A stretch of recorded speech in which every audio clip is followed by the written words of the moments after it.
Digital arrest ये जो word है ये आपको बीते दिनों में कई बार सुनने को मिल रहा होगा, क्योंकि हमारे पंतप्रधान नरेंद्र मोदी जी है, उनका जो मन की बात जो प्रोग्राम आता है उसमें भी इसका जिक्र किया गया है।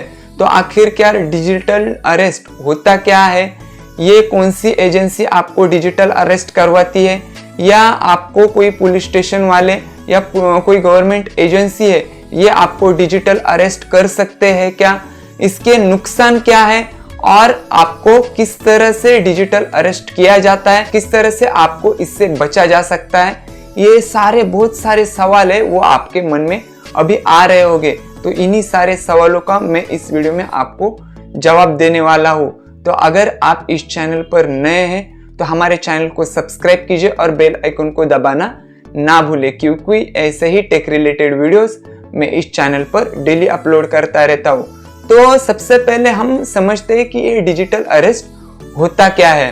तो आपको कई ऐसे अननोन नंबर से कॉल किया जाता है, एसएमएस किया जाता है, व्हाट्सएप पे आपको वीडियो कॉल किया जाता है, जिस पर आपने कोई अपराध किया है, जैसे कि आपको कस्टम ड्यूटी वालों से कॉल किया जाता है कि आपका कोई पार्सल आया है जिस पार्सल में उनको ड्रग्स मिली है और अगर आपको इससे बचना है तो आपसे एक अमाउंट मांगा जाता है, आपसे डिटेल मांगी जाती है। या फिर एक ऐसा भी समय आता है कि मानो आपका लड़का बाहर है तो पुलिस स्टेशन से कॉल आता है कि आपका लड़का कोई रेप केस में फंसा है या कोई चोरी में फंसा है, ऐसा बहुत सारे संगीन जुर्म है वो उसके ऊपर लगाए हुए हैं और आपको अगर इससे बचना है तो आपको एक अमाउंट पे करना पड़ेगा।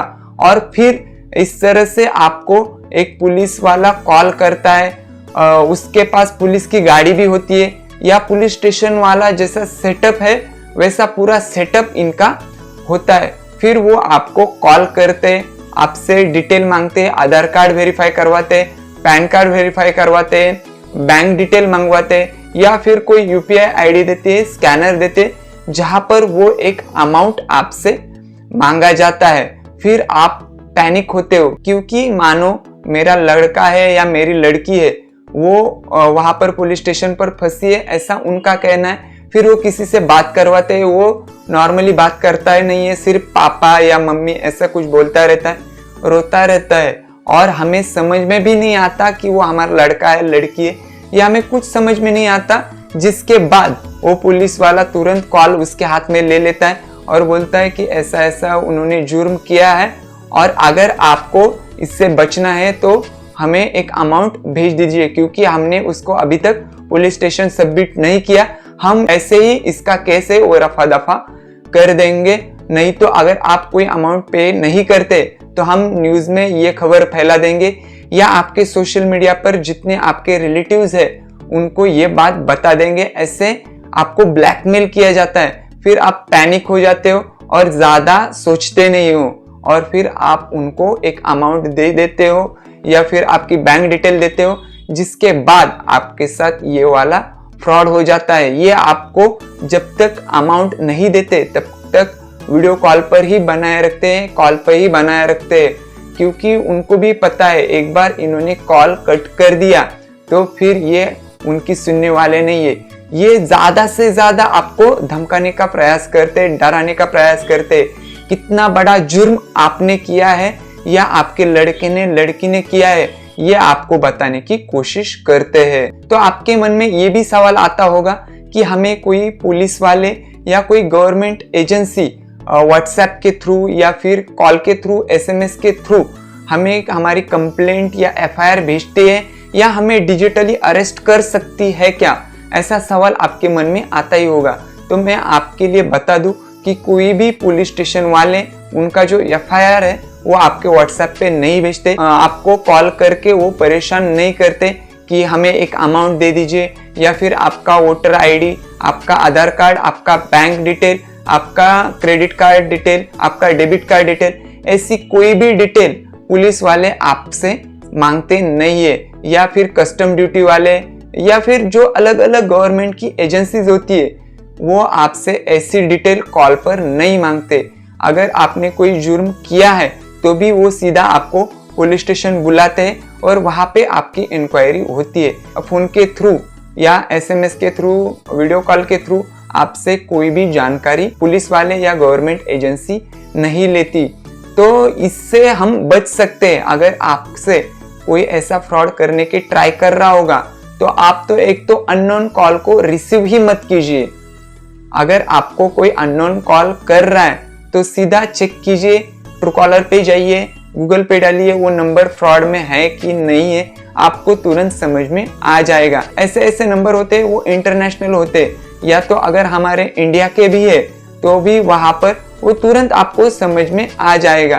क्योंकि कोई भी पुलिस ऑफिसर, उनके बोलने का ट्यून अलग होता है और ये जो पुलिस ऑफिसर हमको कॉल करते हैं इनका ट्यून अलग होता है। इनकी जो हिंदी है या जो भी लैंग्वेज में आपसे बात कर रहे हैं ये लैंग्वेज उनकी अलग होती है, जबकि पुलिस वालों की लैंग्वेज अलग होती है। सबसे पहली बात आपको ध्यान में रखना है कि कोई भी पुलिस वाला आपको कॉल नहीं करता। वो सीधा अगर कॉल भी करता है तो आपको पुलिस स्टेशन बुलाने के लिए कॉल करता है, या कोई एजेंसी आपको कॉल करती है वो भी आपको पुलिस स्टेशन बुलाने के लिए कॉल करती है। तो ये मत सोचना कि मैंने कोई जुर्म किया ही नहीं है। अगर आपने सोच रखा है कि मेरा कोई पार्सल है ही नहीं लेकिन फिर भी मुझे कॉल किया जा रहा है, फिर भी मुझे धमकाया जा रहा है, तो ऐसे समय पर आपको नियरेस्ट पुलिस स्टेशन पे जाना है और इसकी जानकारी उनको देनी है।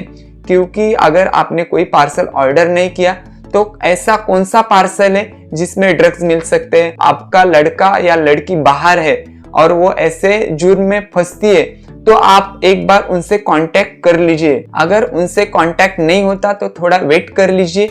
हो सकता है उनका मोबाइल आउट ऑफ रीचेबल हो, नेटवर्क के बाहर हो, चार्जिंग खत्म हुई, ऐसे बहुत सारे रीजन हो सकते हैं। तो आपको पैनिक नहीं होना। एक बार उनसे कांटेक्ट होने के बाद आपको पूरा मामला समझ में आ जाएगा। अगर बहुत देर बाद भी उनसे कांटेक्ट नहीं हो रहा, घंटे हो गए, मानो एक दिन हो गया, उनसे कांटेक्ट ही नहीं हो रहा, तो नियरेस्ट पुलिस स्टेशन में जाइए, पूरे जो मामला आपके साथ हुआ है उसकी जानकारी पुलिस स्टेशन में दे दीजिए। क्योंकि होता क्या है कि ऐसे डराकर धमकाकर वो हमसे पैसे की मांग करते हैं और हम भी पैसे दे देते।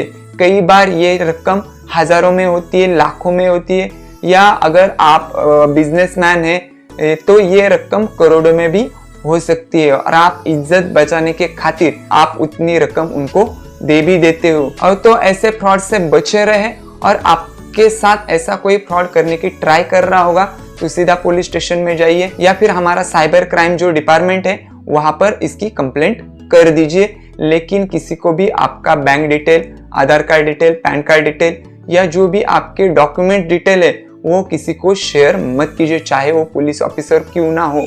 अगर वो व्हाट्सएप के थ्रू आपसे ये डिटेल मांग रहा है तो बिल्कुल मत दीजिए।